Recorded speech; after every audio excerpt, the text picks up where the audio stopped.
Baik, terima kasih sebelumnya karena sudah mampir di channel saya dan menonton video ini. Di video kali ini saya akan membahas bagaimana sih caranya memilih kendaraan roda 4 atau memilih mobil bekas ketika Anda memutuskan akan membeli mobil bekas ya. Karena yang kita ketahui tentu saja ketika memilih mobil bekas bukan hanya harga yang harus diperhatikan tapi juga kualitas kendaraan. Dan tentu saja biasanya harga itu menentukan kualitas juga, tapi kita juga jangan sampai tertipu dengan harga yang mahal tapi ternyata kualitas pada kenyataannya memang buruk ya kondisi kendaraan mobilnya. Terlebih lagi yang kita takutkan ketika kita membeli mobil bekas itu, kita takut si kendaraan tersebut atau mobil tersebut bekas kecelakaan atau misalkan bekas banjir juga, atau misalkan ternyata kondisi dalam mesinnya itu tidak bagus. Nah, di video kali ini saya akan membahas bagaimana sih caranya membedakan hal-hal yang tadi saya sebutkan tersebut. Jadi Anda bisa memutuskan kendaraan tersebut secara langsung ya. Jadi Anda tidak perlu memanggil orang profesional di bidang otomotif untuk membedakan kondisi kendaraan yang bagus atau tidak. Nah, dengan menonton video ini jadi Anda bisa memilih sendiri, menentukan sendiri bagaimana sih mobil yang bagus. Tapi sebelum kita lanjut ke pembahasan, jangan lupa like dan subscribe, kemudian lonceng agar kalian tidak ketinggalan informasi-informasi atau video-video dari channel saya ya. Oke, kita lanjut saja. Yang pertama di sini tentu saja yang harus diperhatikan itu adalah surat-surat, kelengkapan surat-surat dari kendaraan tersebut. Oke. Yang pertama, kalian cek surat-suratnya termasuk STNK dan BPKB-nya. Kalian cocokkan atau samakan dulu data yang ada di STNK dengan BPKB sama atau tidak, mulai dari plat nomor,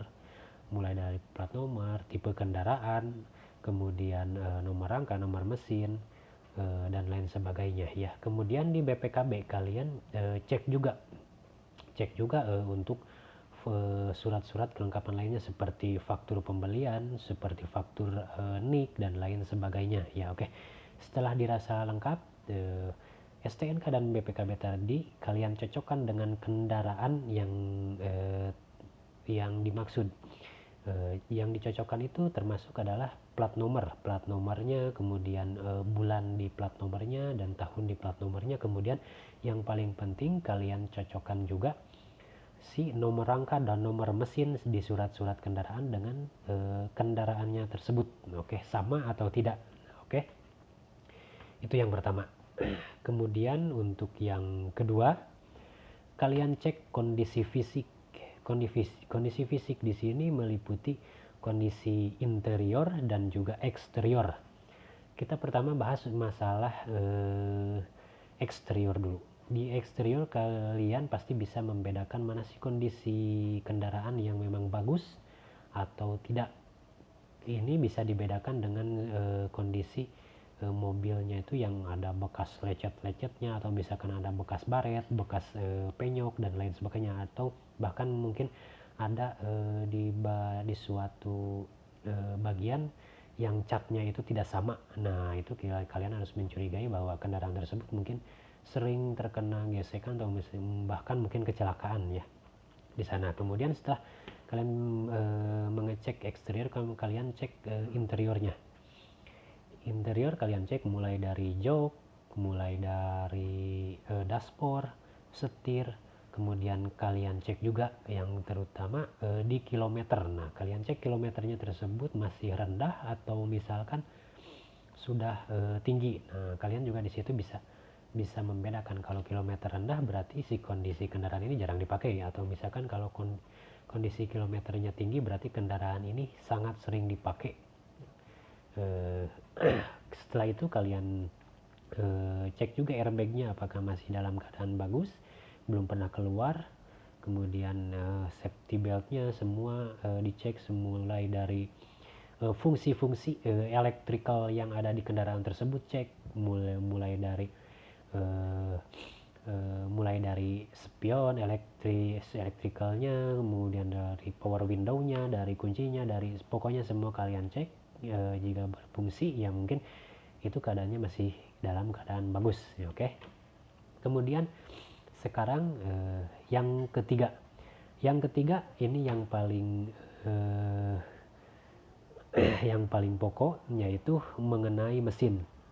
Sebagai orang awam pasti kalian tidak akan bisa membedakan mana sih kondisi mesin yang bagus, mana sih kondisi mesin yang jelek ya, kecuali kalau misalkan Anda ini adalah seorang yang memang mempunyai kemampuan khusus di bidang kemudian di bidang otomotif, Anda bisa membedakan dengan hanya mendengarkan atau melihat fisik. Nah tapi jika kalian melakukan pengecekan mandiri, dan Anda sebagai orang yang awam di bidang otomotif, hal pertama cek kondisi mesinnya. Kondisi mesin tersebut, di bagian mesinnya apakah ada bagian basah yang karena oli atau tidak.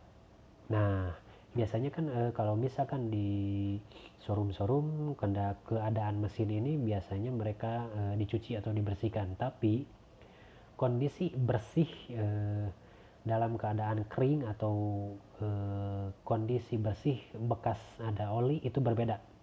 Biasanya kondisi bersih bekas oli itu ada semacam warna yang lebih mencolok, lebih pekat seperti bekas oli dan lainnya ya. Kalian bisa cek juga di sana. Kemudian yang kedua, kalian boleh bisa dicek di knalpotnya. Lihat si knalpotnya, kalian boleh disentuh saja dengan tangan bagian dalam knalpotnya. Apakah si debunya itu misalkan pekat atau misalkan debunya bahkan sampai mengeluarkan berminyak juga, itu harus dicurigai bahwa keadaan kondisi mesinnya itu dalam keadaan tidak baik ya. Kemudian setelah itu kalian coba nyalakan mesin.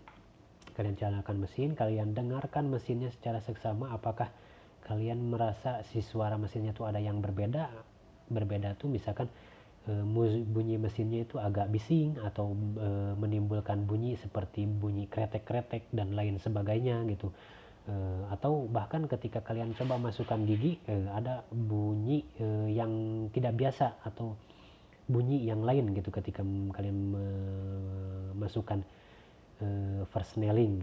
Di situ harus dicurigai juga bahwa kondisi mesin memang tidak dalam keadaan fit atau si kendaraan tersebut memang jarang diservis. Itu yang ketiga, bagian mesin ya.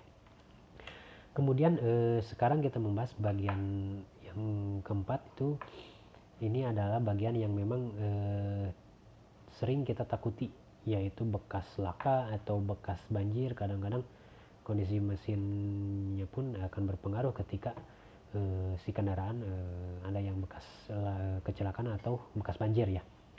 Yang keempat ini kita membedakan, bagaimana sih cara membedakan bekas kecelakaan. Di bekas kecelakaan kita biasanya yang namanya kecelakaan lalu lintas itu tidak jauh ke kondisi kerusakan kendaraan itu kalau misalkan tidak bagian depan, bagian belakang yang rusak parah ya. Kalau misalkan kita mau mengecek, kita bagian depannya dulu kita cek, kita buka bagasinya, kap mesinnya, kap mesin kita buka, kita cek bagian dalamnya. Biasanya di situ di sasis atau di besi besarnya itu, besi besar yang menjulang dari depan ke belakang, kalian cek. Di sana apakah kondisi besinya itu ada bekas lasan atau misalkan kondisinya sama atau tidak. Bagian sasisnya tersebut apakah ada bekas las atau bekas semprotan atau bekas disemprot ulang atau dicat ulang. Di situ kalian harus dicurigai, kalau misalkan ada bekas tersebut berarti ada bekas kecelakaan yang parah. Kemudian dicek juga di bagian seperti bumper, kemudian dicek juga di bagian seperti lampu. Apakah di sana ada bekas-bekas lampu yang memang tidak sesuai, itu dalam artian ada bekas penggantian. Di sana kalau misalkan bisa dilihat ada bekas-bekas penggantian atau bekas-bekas elasan, terutama di bagian kerangka besinya itu ada bekas elasan penggantian atau dan lain sebagainya. Mungkin itu harus dicurigai bahwa kendaraan itu bekas kecelakaan yang parah ya. Dan kalian juga bisa membedakan dari airbag, apakah airbagnya itu ada pernah terbuka atau. Sekarang kita lanjut yang kelima. Yang kelima ini adalah kita bagaimana sih caranya membedakan bekas banjir dan tidak. Nah, di sini kadang-kadang kita sulit membedakan karena apa? Karena banjir itu ketika si kendaraan itu terendam banjir, mungkin yang namanya banjir bisa dibersihkan dengan air. Nah, tapi ada beberapa bagian yang memang tidak bisa dibersihkan ya, terutama bagian dalam kendaraannya atau bagian mesinnya. Tapi selain mesinnya, kita bagian dalam interiornya pun bisa dibuktikan bagaimana. Nah, hal pertama yang harus kalian cek itu adalah bagian bawah karpet mesin. Kalian buka karpet bagian karpet jok. Nah, buka saja karpet jok tersebut sampai lihat si besi bagian di bawah karpet jok tersebut apakah misalkan kotor atau tidak, apakah basah atau tidak. Nah, kemudian kalau tidak karpet, berarti kalian coba cek bagian safety belt atau sabuk pengaman di kendaraan tersebut. Kalian cek.